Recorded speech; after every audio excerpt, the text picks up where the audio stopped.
2024ஆம் ஆண்டு நாடாளுமன்ற தேர்தல் மிகப்பெரிய ஒரு சவாலானது. ஆனால் எத்தனை முனை போட்டியாக இருந்தாலும் இன்று முதல் அணியாக இருப்பது அதிமுகவுடைய தலைமையிலே அமைய பெற்றக்கூடிய நம்முடைய கூட்டணி தான். தமிழக மக்கள் வாக்காளர் பெருமக்களுக்கு நாங்கள் கேட்க விரும்புவது, அவர்களுக்கு எத்தனை வாக்குறுதிகளை கொடுத்தார்கள்? அவர்கள் கொடுத்த ஒரு வாக்குறுதியை கடந்த 5 ஆண்டு காலத்தில் அவர் நிறைவேற்றியிருக்கிறார்கள் என்பதை எண்ணிப்பார். நீட் தேர்வை ரத்து செய்வோம், எங்களுக்கு வாக்களியுங்கள், நீட் தேர்வை ரத்து செய்வோம் என்று சொன்னார்கள். நீட் தேர்வை ரத்து செய்து கொடுத்தார்களா? நீட் தேர்வை ரத்து செய்து கொடுத்தார்களா? இல்லை. மீண்டும் சட்டமன்ற தேர்தலிலே வாக்கு வாங்கினார்கள். பிற மாநிலங்களிலிருந்து வரக்கூடியவர்களை, தமிழக மக்களுடைய வாழ்வுரிமையை, வேலை வாய்ப்பை பறிக்கிறார்கள், எனவே அதற்கு சட்டம் கொண்டு வரும் என்று சொன்னார்கள். கொண்டு வந்தார்களா? அவர்கள் சொல்லுவதற்கு எதுவுமே இல்லை என்று சொன்னால் அவர்கள் செய்தது எதுவுமே இல்லை. தமிழ்நாட்டுக்கு கடந்த 5 ஆண்டு காலத்தில் 10 ஆண்டு காலத்தில் என்ன ஒரு காரியத்தை செய்தே சொல்ல, ஒரு நன்மையை செய்தே சொல்ல, இந்த திட்டத்தை தமிழ்நாட்டுக்கு நாங்கள் கடந்த 10 ஆண்டு காலத்தில் கொண்டு வந்தோம் என்று சொல்வதற்கு என்ன இருக்கிறது? கூட்டணி கட்சியினுடைய நண்பருடைய சின்னம் வேறு வேறாக இருக்கலாம், ஆனால் எண்ணம் ஒன்றுதான் என்பதை மட்டும் தெளிவுபடுத்த விரும்புகிறேன். எனவே இதில் பெறக்கூடிய வெற்றி தான் 2026 பெறக்கூடிய வெற்றிக்குண்டான செமி பைனல்ஸ். எனவே செமி பைனல் வெற்றி பெற்று பைனலுக்கு போகணும். இன்னைக்கு இருக்கிற ஆளுங்கட்சியினுடைய கூட்டணி மக்களிடத்திலே போவதற்கு அஞ்சுகிறார்கள்.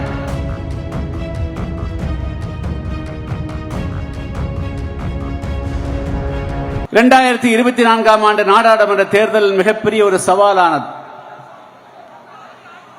பல வருடங்களுக்கு பிறகு இன்று மும்முனை போட்டியாக களத்திலே நாம் காண்கிறோம்.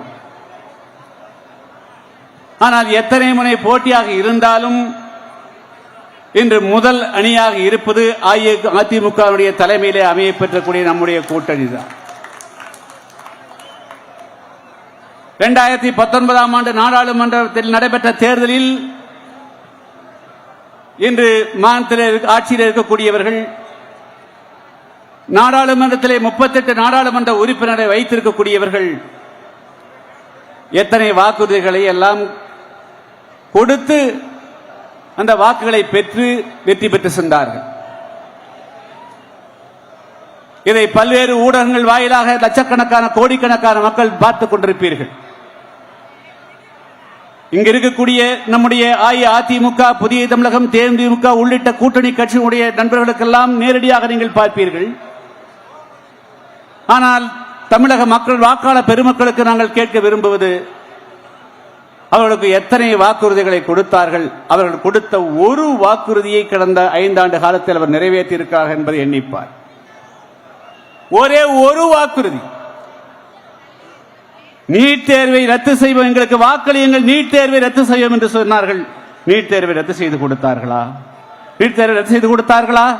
இல்லை. மீண்டும் சட்டமன்ற தேர்தலிலே வாக்கு வாங்கினார்கள். நாங்கள் நாடாளுமன்ற தேர்தலிலே மட்டுமல்ல, சட்டமன்றத்திலே வாக்கு கொடுத்து நாங்கள் வெற்றி பெற்று முதலமைச்சரானால், ஆட்சியை பிடித்தால் முதல் கையெழுத்து போடும் என்று சொன்னார்கள். நாடாளுமன்ற தேர்தல் முடிவிட்டு அடுத்த தேர்தல் வைந்து விட்டது. 5 ஆண்டு காலம் ஆட்சி பொறுப்புக்கு வந்து 3 ஆண்டு காலம் ஆகிவிட்டது. அவர்கள் கொடுத்த வாக்குறுதியை காப்பாற்ற முடிந்ததா?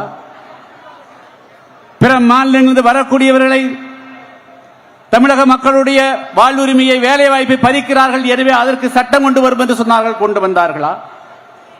பெட்ரோல் விலையை, டீசல் விலையை குறைப்போம் என்று சொன்னார்கள். குறைத்து காட்டினார்களா? கடந்த 3 ஆண்டு காலத்தில் ஆட்சிக்கு வந்த பிறகு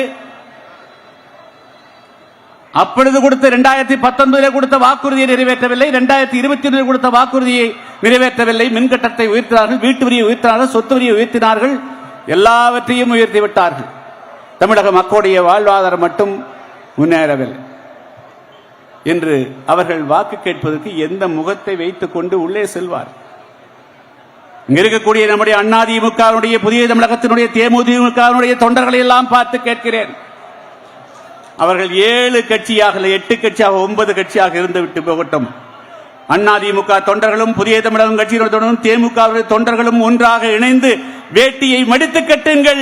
2024ஆம் ஆண்டு 19ஆம் நடைபெறக்கூடிய தேர்தலில் நாம் தான் வெற்றி பெறப் போகிறோம். அவர்கள் நம்முடைய தொண்டர்களுக்கு எதிராக நிற்க முடியாது. எதை சொல்லி அவர்கள் வாக்கு கேட்பார்கள்? என்ன சாதனை சொல்லி வாக்கு கேட்பார்கள்? அவர்கள் சொல்லுவதற்கு எதுவுமே இல்லை என்று சொன்னால் அவர்கள் செய்தது எதுவுமே இல்லை.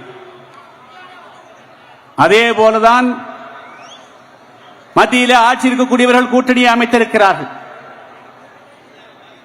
அவர்கள் 10 ஆண்டு காலத்தில் ஏற்கனவே பிரதமராக இருந்தவர்கள் மீண்டும் வேண்டும் என்று சொல்லுகிறார்கள். மீண்டும் எதற்காக வேண்டும்? எதற்காக பிரதமராக வேண்டும்? தமிழ்நாட்டுக்கு கடந்த 5 ஆண்டு காலத்தில் 10 ஆண்டு காலத்தில் என்ன ஒரு காரியத்தை செய்தே சொல்ல, ஒரு நன்மையை செய்தே சொல்ல. இந்த திட்டத்தை தமிழ்நாட்டுக்கு நாங்கள் கடந்த 10 ஆண்டு காலத்தில் கொண்டு வந்தோம் என்று சொல்வதற்கு என்ன இருக்கிறது?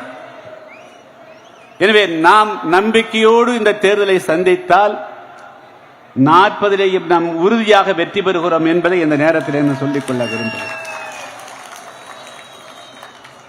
33 நாடாளுமன்ற தொகுதிகளே இரட்டை இலை சின்னம், 5 முரசு. எனக்கு இன்னும் சின்னம் திங்கள் அல்லது புதன்கிழமைக்குள் ஒதுக்கப்படும்.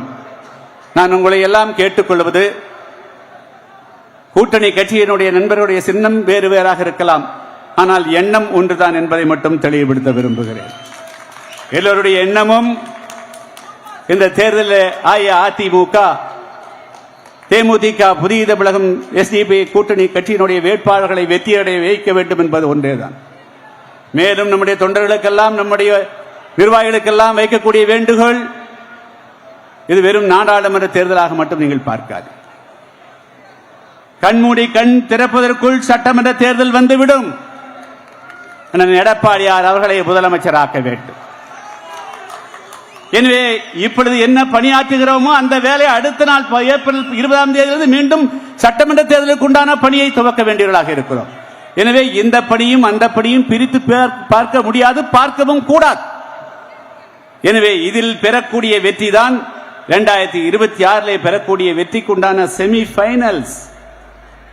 எனவே செமிஃபைனல் வெற்றி பெற்று ஃபைனலுக்கு போகணும். இன்னைக்கு இருக்கிற ஆளுங்கட்சியினுடைய கூட்டணி மக்களிடத்திலே போவதற்கு அஞ்சுகிறார்கள். போனா எங்கே மக்கள், எங்கே நீங்கள் கல்வி கடனை ரத்து செய்வதாக சொன்னீர்களே, ரத்து செய்யவில்லையே. நகை கடனை ரத்து செய்வதாக சொன்னீர்கள், செய்யவில்லையே. மாணவர்களுக்கு அது செய்வதாக சொன்னீர்கள், செய்யவில்லையே. கடந்த ஆட்சியிலே தாலிக்கு தங்கம் கொடுத்தார்களே, அந்த திட்டம் எங்கே போயிற்று? மாணவர்களுக்கு லேப்டாப் எங்கே போயிற்று? ஆடு மாடு திட்டம் என்ன ஆயிற்று என்று கேள்வி கணைகளால் துளைத்தடித்து விடுவார்கள் என்று அஞ்சி ஒதுங்குகிறார்கள்.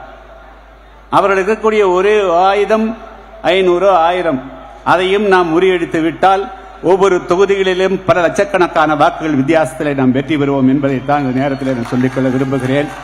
இதுபோன்ற செய்திகளை மேலும் தெரிந்து கொள்ள எங்களது யூடியூப், Facebook மற்றும் Twitter ஆப்களை சப்ஸ்கிரைப் செய்யவும்.